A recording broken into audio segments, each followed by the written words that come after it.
Hello, my name is Stephen Breckenridge Oliver.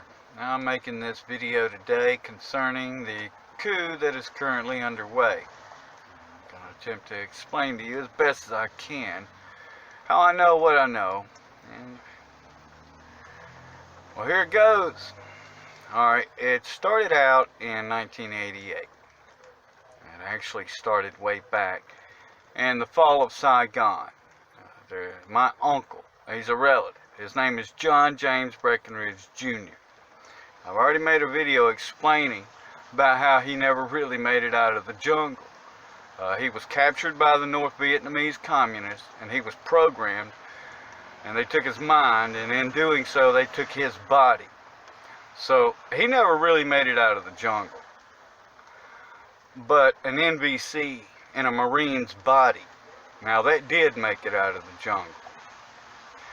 And it made it to Saigon as it led what was left of the North Vietnamese communists to Saigon as it fell.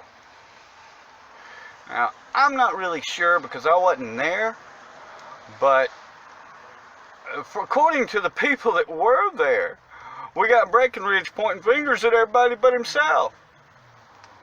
Huh? Oh, whatever. I wasn't there, so I don't really know. I only have hearsay from people that were there.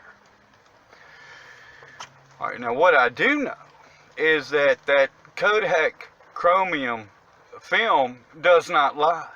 That is John Breckenridge in that group. Now, I don't care what he says. I know better. Then there's, alright, so that's when it really started. Then comes along 1988. I'm in spring break Daytona, and I enter a songwriting contest. I win the contest. I enter a contract with MTV to write songs for everybody in the industry. That's what I wanted to do. I agreed to pseudo-anonymity, and I agreed to principal cumulative with an interest incentive award to award me the monopoly. That's what would make them want to use my songs over everybody else's. And that's how I did that. Alright, at that point in time in my life, I was 21. I didn't have any problem at all with going 10 years writing songs and having money to make me through. Okay? It was no problem. 10 years, no problem. Okay, I can go 10 years and let the money pile for 10 years and not touch any of it. And I had that. Okay, and I did that. And that's how I got the monopoly writing with MTV. Alright, but we didn't stop with songs. Well, I stopped there. Anything that would make money. That was my deal with the Dreamweaver. And we did movies, patents, scientific breakthroughs. We did all kinds of stuff.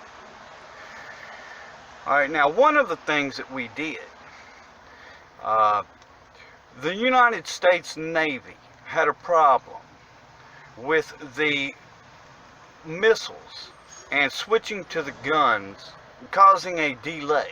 And it was costing Navy lives and planes. That was a problem. I'm a solver. I solved it. And the way we solved it is the shape of an antenna, whether you realize this or not, determines the density frequency of reception.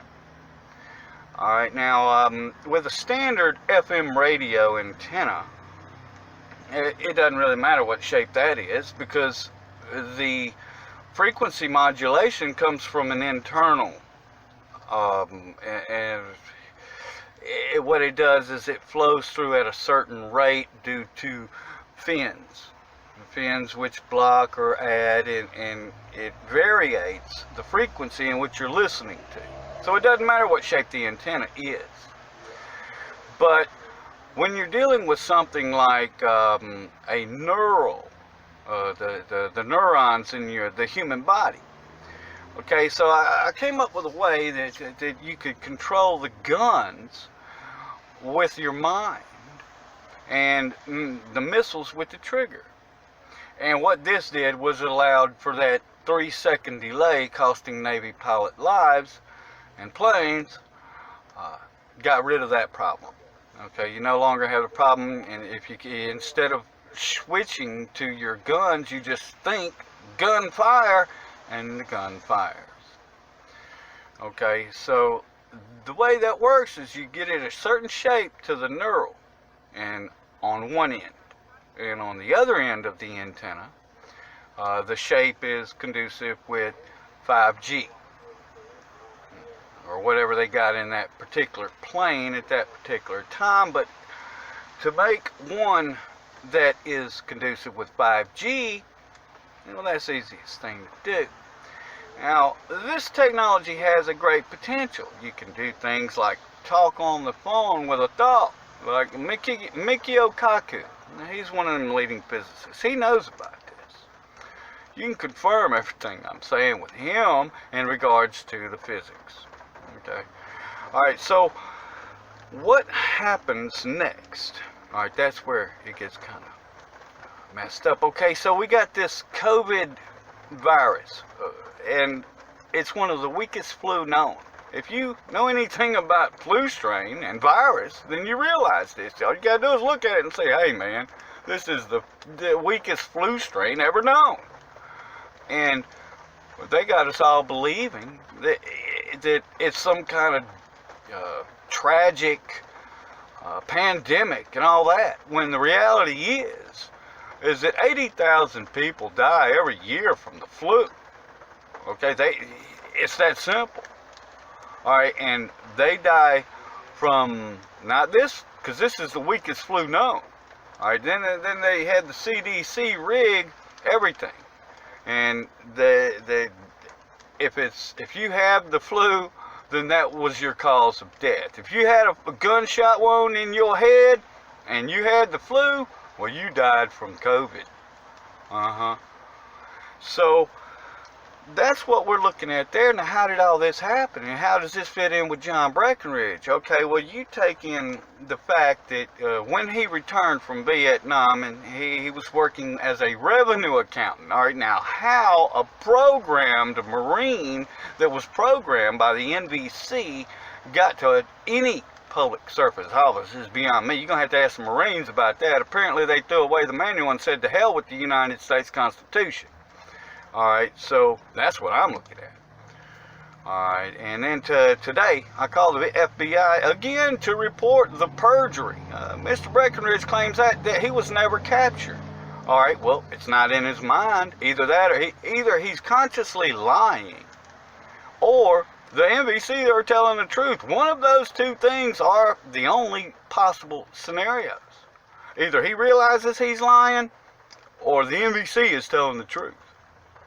So, as I realized this, and realized, okay, Eddie Corrigan pretending to be my manager, and we got things like John Breckinridge working as a revenue accountant in Alabama, where gambling, all right, you have poker and dogs. Anything else is illegal. Any other type of gambling in which occurs never makes it to the revenue books.